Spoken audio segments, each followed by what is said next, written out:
Hello everybody, today we are going to talk about conditional statements instructions. Conditional instructions are used to condition, check if something happened. Conditional instructions let us execute, perform some block of instructions only if some requirements are met. Okay, so if the condition is met, which means condition is true, which also means that it is not equal to 0, some block of code will be executed. Otherwise, that code will be omitted, skipped. In programming language, it looks like that. For example, let's write following code. Int a, b, and now let's ask our user for the variable a. Now let's ask for variable b. Now let's take it from the input. And now I want to execute some code only if, for example, value of variable a is greater than value of variable b.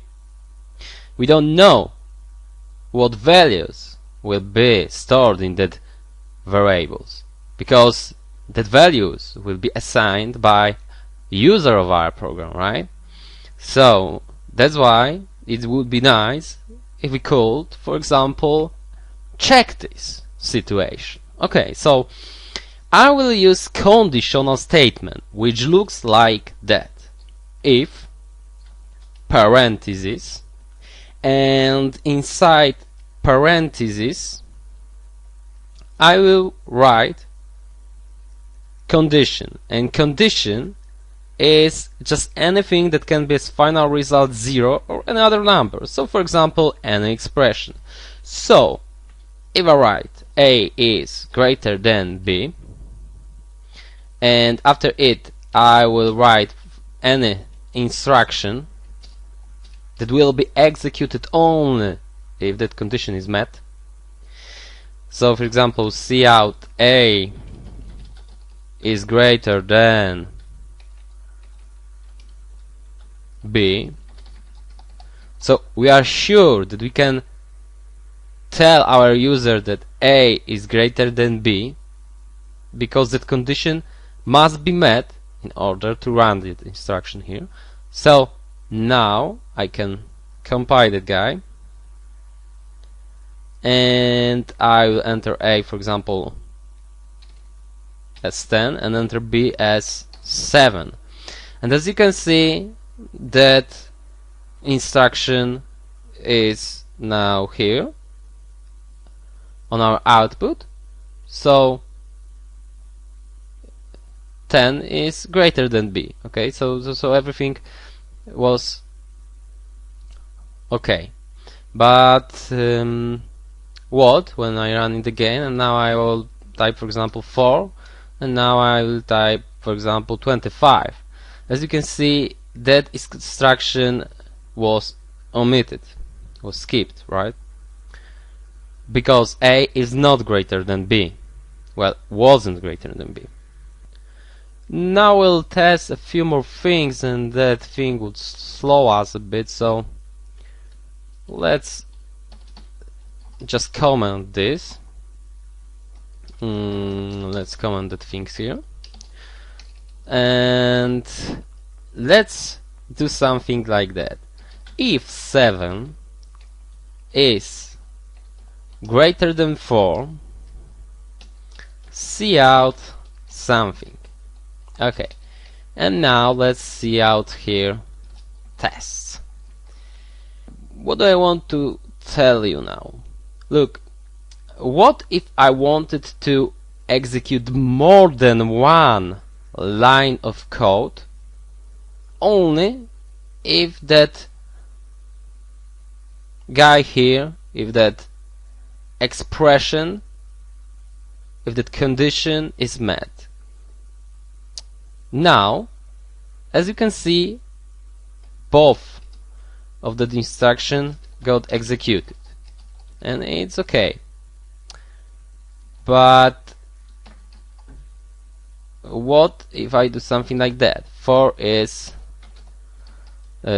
greater than 7. Only that guy will be executed, right? it might be a bit confusing when I write it that way.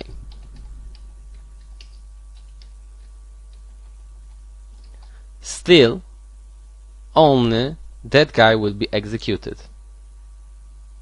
Test. But what if I want to execute that guy only when this condition is met? I need to use something like brackets. Brackets are used to group many instructions. So as you can see, we have got here brackets, opening one and closing one, and that brackets are used to group that instructions here. That brackets here, opening and closing one, are here to group that instruction here. Because of that brackets, that two instructions here are treated like the one instruction. That's why now when I build this program, as you can see, both instructions weren't shown. Okay. Now, as I said earlier, anything, right, that is not equal to 0 is true. So, condition above is surely not equal to 0.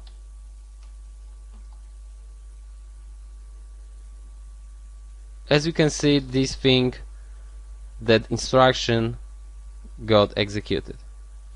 Okay, we can use also not only relational operators, but we can use the logical operators. So I can do something like that. If, for example, 7 is lower than 4, or 0 is lower than 10, let's show that thing here, for example, and tell me about that instruction. Will it be executed? Yes, because is 0 lower than 10? Yes, it's lower than 10, and this is alternative, this is disjunction, so we don't need to think about that guy even if it is false. The result of that operation will be 1 anyway, right? If you don't understand it, please repeat the subject about the logical operators. Okay. As you can see, everything is working fine. Now let's maybe make it a bit more confusing. Now I will add, for example, here conjunction, and I will say and 10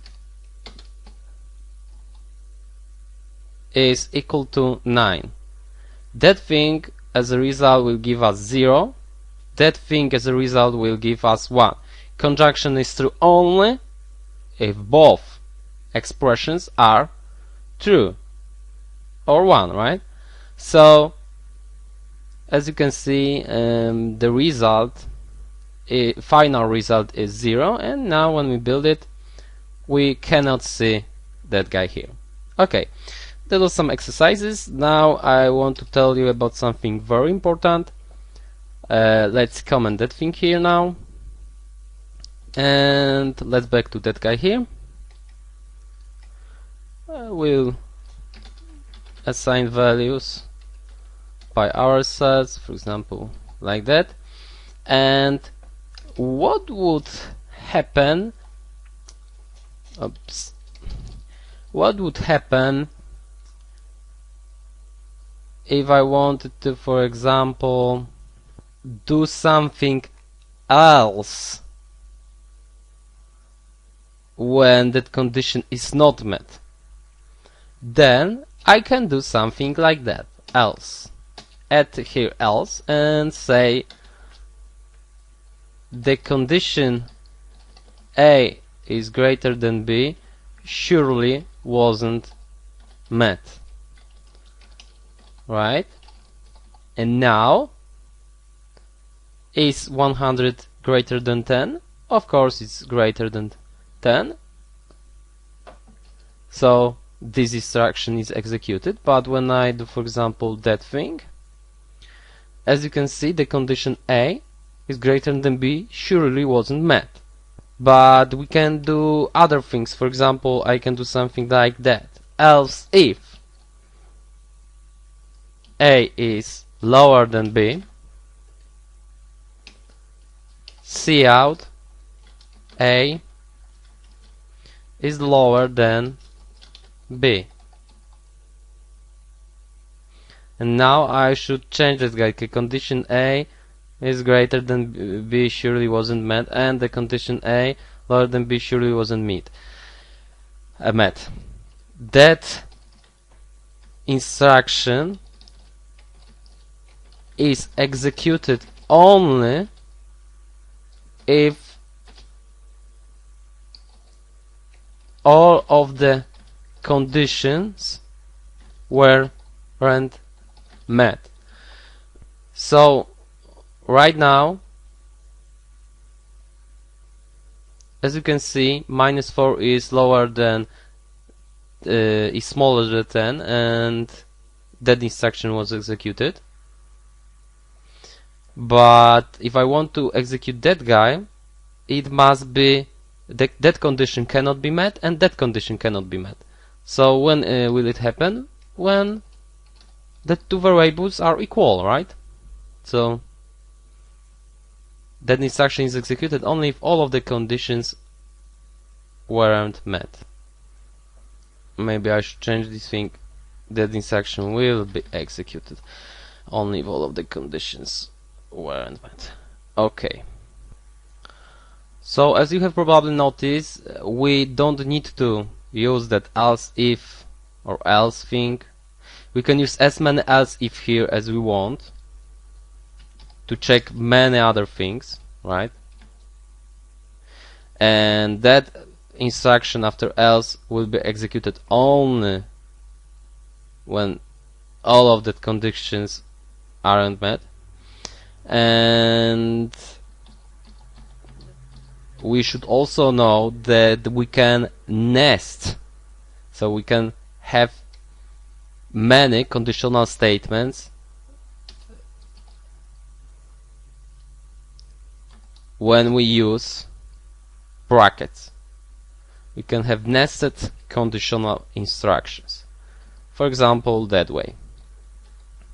Now I can, for example, check if A is lower than, for example, 10,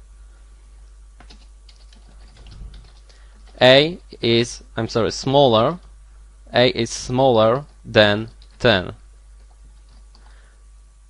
Now, when we build it, as you can see that variables are equal, but I can do, for example, something like that, and now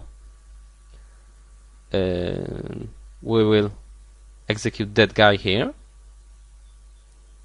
10 is smaller than 20, but this thing wasn't executed because A is equal to 10. It is not smaller than 10. Now when I do something like that, as you can see, everything is working fine. So we can nest our conditional statements. Okay, so since today we can decide what we want to execute. And that's all in this lesson. Thank you very much.